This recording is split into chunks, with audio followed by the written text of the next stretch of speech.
Hello friends, आज मी तुमच्यापुढे घेऊन आलेली आहे उपवासाच्या भगरची रेसिपी. चला तर बघूया उपवासाची भगर ही कशी बनवायची.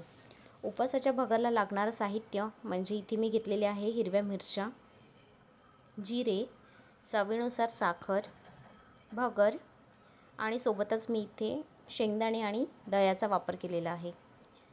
मला आंबट गोड अशी भगर आवडते म्हणून मी इथे दह्याचा वापर करीत आहे. तुम्हाला जर का नसेल आवडत तर तुम्ही स्किप पण करू शकता. सर्वात आधी मी ते पॅन ठेवलेलं आहे. पॅनमध्ये मी तेल घातलेलं आहे. तेल ऑलमोस्ट गरम झालेलं आहे म्हणून या स्टेजवरती मी इथे जिरे घालत आहे. बघू शकता तुम्ही जिरे कसे तळतळत आहे. त्यानंतर या स्टेजवरती तुम्हाला इथे शेंगदाणे घालायचे आहे. जिऱ्यानंतर मी शेंगदाणे घालत आहे कारण मला शेंगदाणे थोडे क्रिस्पी हवेत, कडकसर हवेत म्हणून. त्यानंतर मी इथे हिरव्या मिरच्या घालत आहे. शेंगदाणे, जिरे आणि हिरव्या मिरच्या यांना साधारण ते 2 मिनिटे व्यवस्थित होऊ द्यायचं आहे. शेंगदाणे, हिरवी मिरची आणि जिरे यांना व्यवस्थित एकदा परतून घ्यायचं आहे. 2 मिनिटानंतर व्यवस्थित परतून घ्यायचं आहे. व्यवस्थित परतून घेतलं की त्यानंतर यामध्ये बघू शकता मी कशा पद्धतीने परतून घेत आहे.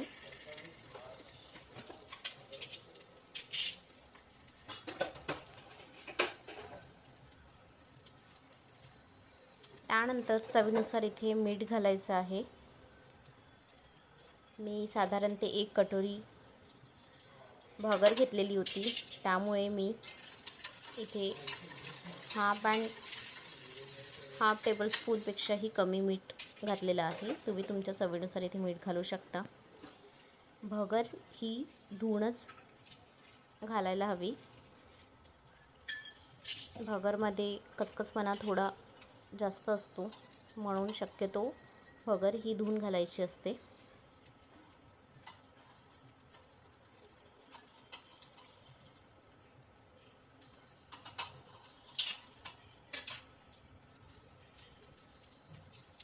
साधारण ते 2 मिनिटे व्यवस्थित होऊ द्यायचं आहे आणि यानंतर परत एकदा मी शेंगदाणे, हिरव्या मिरच्या, मीठ घातल्यानंतर परत एकदा मी इथे परतून घेत आहे.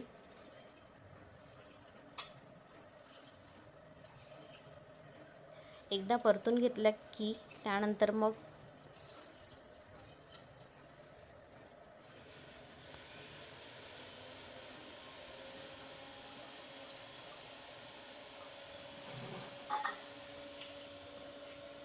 एकदा परतून घेतलं की त्यानंतर मग मी इथे भगर घालत आहे.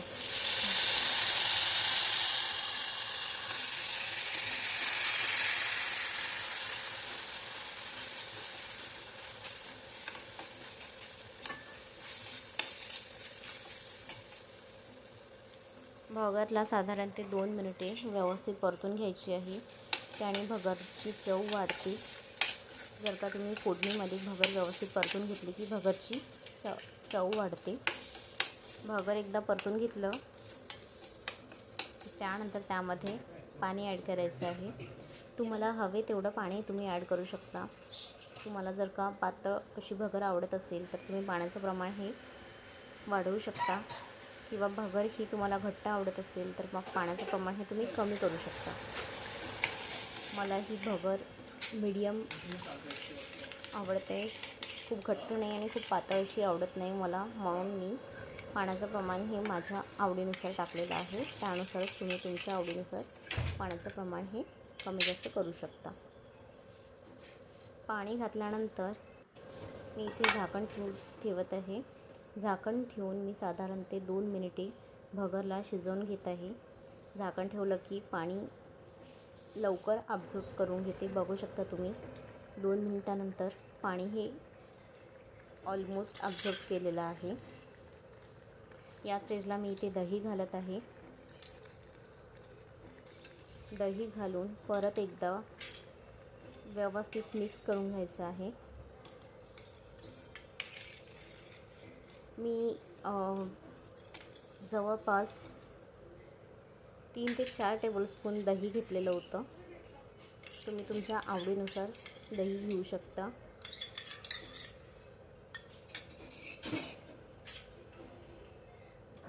दह्याला प्रॉपर मिक्स करून घ्यायचं आहे आणि त्यानंतर मी परत एकदा या स्टेजवरती झाकण ठेवून घेत आहे.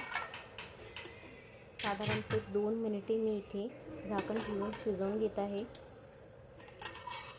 बघू शकता आपली भगर जी आहे ही ऑलमोस्ट झालेली आहे. भगरची जी आहे थिकनेस बघू शकता तुम्ही. या स्टेजवरती तुम्ही इथे गॅस बंद करू शकता. जर का तुम्हाला आणखी घट्ट भगर हवी असेल तर मग तुम्ही एखादी मिनिट आणखी झाकण ठेवून शिजवू शकता. मला याच थिकनेसची भगर आवडते म्हणून मी इथे गॅस बंद केलेला आहे. बघू शकता आपल्या भगरचा रंग किती सुंदर आलेला आहे. हिरवी मिरची, शेंगदाणे आणि जिरे किती सुंदर दिसत आहे.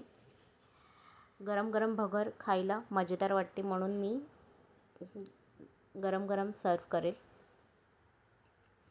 तुम्हाला जर का व्हिडिओ आवडला असेल तर प्लीज व्हिडिओला लाईक अँड सबस्क्राईब करा. Thank you so much.